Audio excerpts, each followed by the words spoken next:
এই মুহূর্তে নেপালের অবস্থা খুবই খারাপ। হরপ্পা বানে বিপর্যস্ত নেপাল এবং হু হু করে বাড়ছে মৃতের সংখ্যা। এবং এই পরিস্থিতিতে ভারতের প্রধানমন্ত্রী নরেন্দ্র মোদী নেপালের প্রধানমন্ত্রীর সঙ্গে ফোনে কথা বলেছে এবং নেপালের প্রধানমন্ত্রীকে ভারতের প্রধানমন্ত্রী নরেন্দ্র মোদী জানিয়েছে সব রকম সাহায্য করবে ভারত নেপালকে এই পরিস্থিতিতে।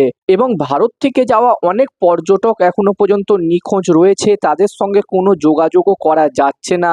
যদিও ভারত সরকারের তরফ থেকে দুটো হেল্পলাইন নম্বর দেওয়া হয়েছে এবং এই মুহূর্তে সব থেকে বড় ভয়ের যে ব্যাপারটা হচ্ছে সেটা নেপালের অনেকগুলি নদী বিহারে এসে মেশে এবং তার ফলে বিহারের নদীগুলিতে জলের স্তর অনেক বেড়েছে এবং তার ফলে বিহারে হাই অ্যালার্ট জারি করাও হয়েছে।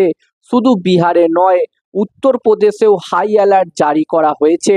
ভারতের স্বরাষ্ট্রমন্ত্রী অমিত শাহ বিহারের মুখ্যমন্ত্রীর সঙ্গে কথা বলেছে এবং সব রকম পরিস্থিতির জন্যে, বিশেষ করে বন্যা পরিস্থিতির জন্যে একদম তৈরি থাকতে বলেছে ভারতের স্বরাষ্ট্রমন্ত্রী বিহারের মুখ্যমন্ত্রীকে। এবং ভারতের স্বরাষ্ট্রমন্ত্রী অমিত শাহ জানিয়েছে যে কোনো রকম সাহায্য দরকার পড়লে কেন্দ্র সরকার বিহারে সেই সাহায্য করা হবে। এবং বিহারের মুখ্যমন্ত্রীর তরফে জানানো হয়েছে যে কোনো রকম বন্যার পরিস্থিতির মোকাবিলা করার জন্যে উচ্চ পর্যায়ের কমিটি গঠন করা হয়েছে, চিকিৎসকদেরও তৈরি থাকতে বলা হয়েছে এবং প্রতি মুহূর্তে পরিস্থিতির দিকে নজরও রাখা হচ্ছে এবং বন্যাপ্রবল এলাকা থেকে প্রচুর মানুষকে সরিয়ে নিয়ে যাওয়াও হয়েছে ইতিমধ্যেই এবং সাধারণ মানুষকে আতঙ্ক না ছড়াতে নির্দেশ দেওয়াও হয়েছে।